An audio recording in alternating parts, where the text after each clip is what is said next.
Okay, I am Dr. Sagar Imambi, professor from Department of CSC, Koneru Lakshmaiah Education Foundation, Vadeswaram from India.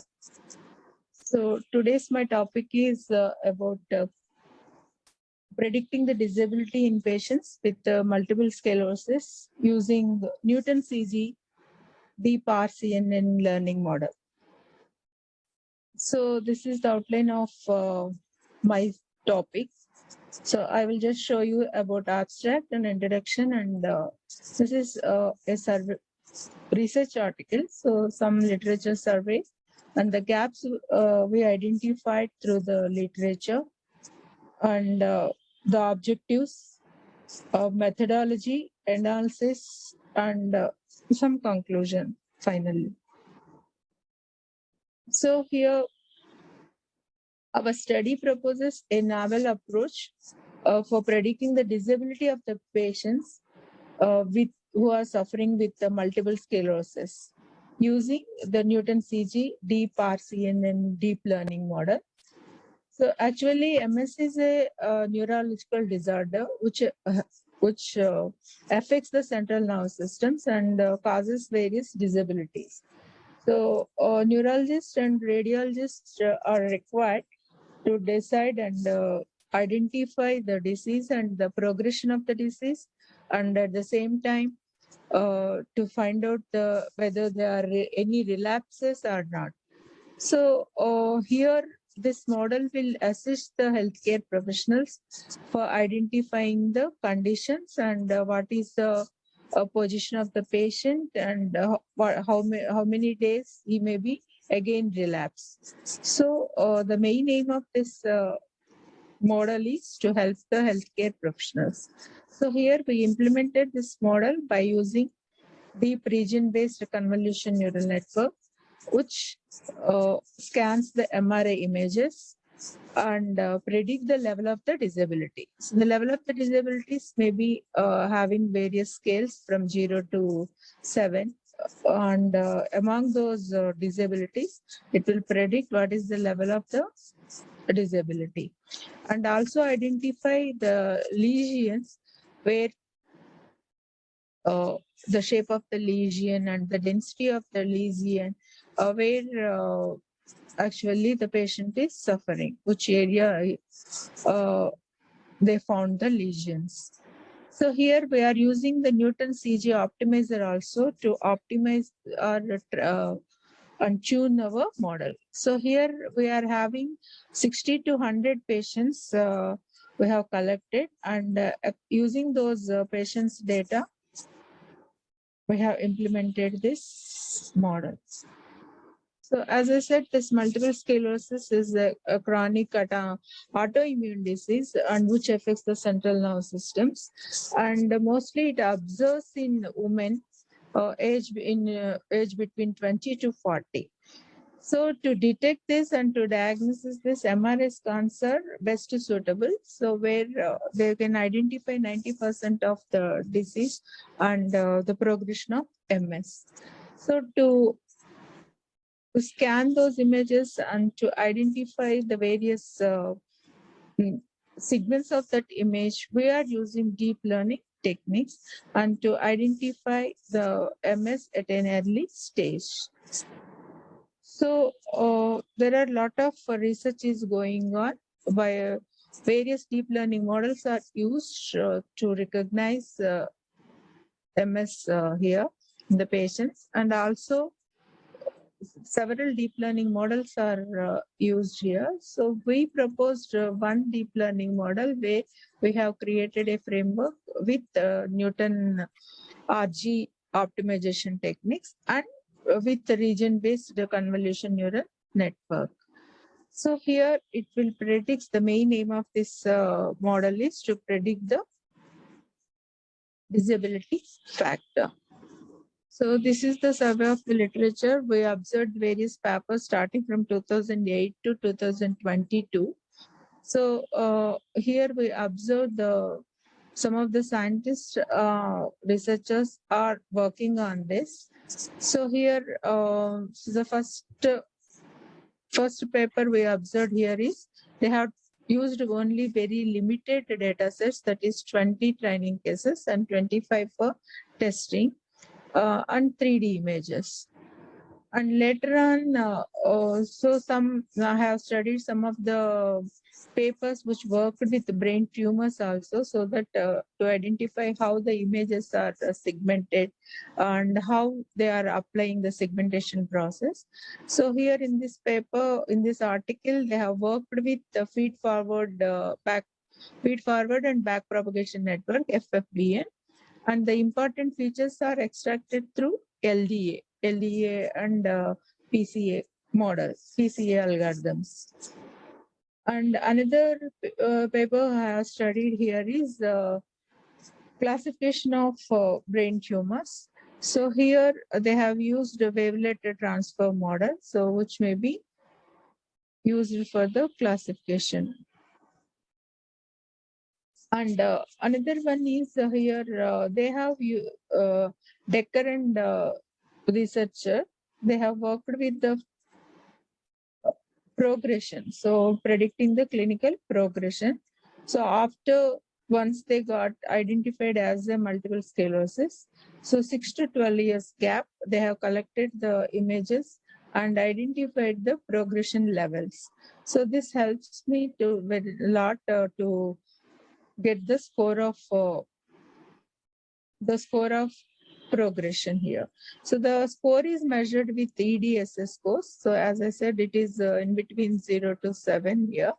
So whether it may be either 0 or 7, we can predict by using our model. And next, some of the other scientists researchers are also working on this using various models like MS-LAST and UNet and fully conventional neural networks. So though they are using the various models here, so I identified the research gaps like these models, as we observed.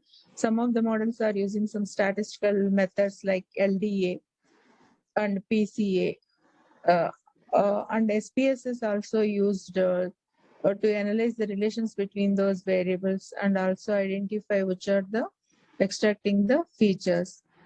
But here, these models are not performing very well. So, but here we are going to use deep learning model so that we can implicitly extract the features by using convolution neural network and also region-based convolution neural network model. So here the limitations we observed are the lack of accuracy and mostly dependency on the clinical assessments. So not only based on the images. So suppose if you are not able to assess clinically, so that also leads to the wrong treatment. And limited predicting factors like age, sometimes disease durations. So these are not collected, then automatically the complexity of the performance of the model will reduce. And some clinical and demographic factors are also influencing the disability progression. So this data is not included in most of the studies. So here we are including both clinical features and also the images to predict the lesions and identifying the lesions and also to identify the disability progression. So these are the objectives of the study. First, we have to find out the lesions using the segmentation techniques, region-based segmentation techniques of the MRI brain images. And next objective is to find the patterns of the lesions in T1, T2, and flayed sequences of MRI.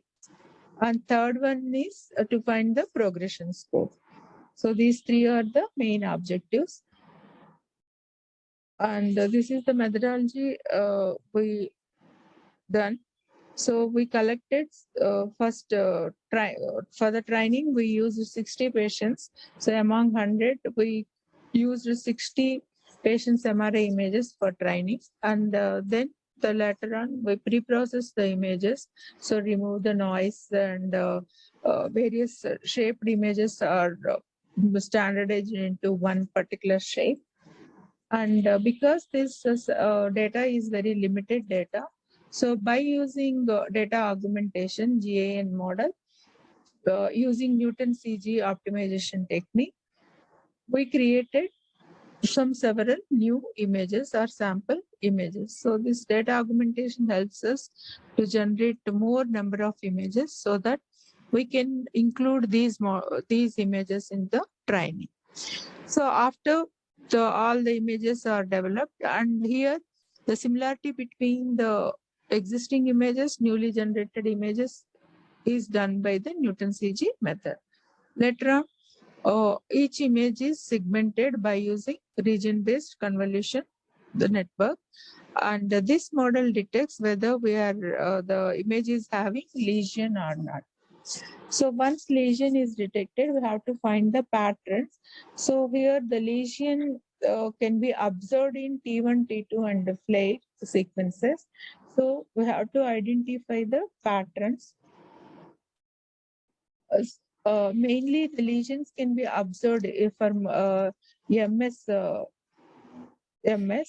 in only white matter of the brain. So we can exclude gray matter and also the centrifugal fluid from the brain images. Only now from now onwards, we concentrate on only the white matter. So when we observe lesions in white matter, so once we observe the lesion here, so this may be identified through different sequences in T1, T2, and flare. So here we can find out the shape, and also the region progression, and where we can find the area of the lesion. So all these things can be observed in this step. So later on, after using patterns, we can identify the progression also. For progression tracking, we need long data, like so from years data, we have to require like 6 to 12 years data. Minimum 6 years data is required to identify the progression. So finally, we predict the disability score based on this progression.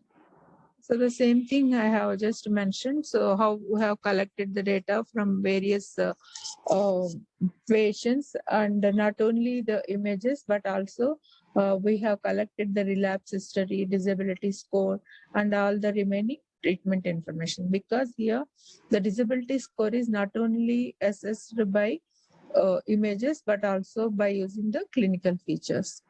So so just I elaborated all these methodologies here. So this images, as we can observe the various sequences, we can observe. T1 is one sequence where we can observe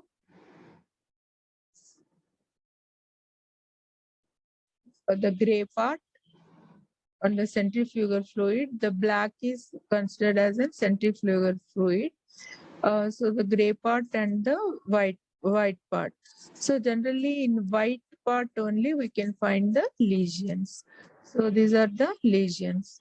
So in flare we can observe the lesions. So this is T2 sequence where we can observe the lesions. So by combining all these three, T1, flare, and T2 sequences, we can identify whether the lesion is existing or not in the MRI image.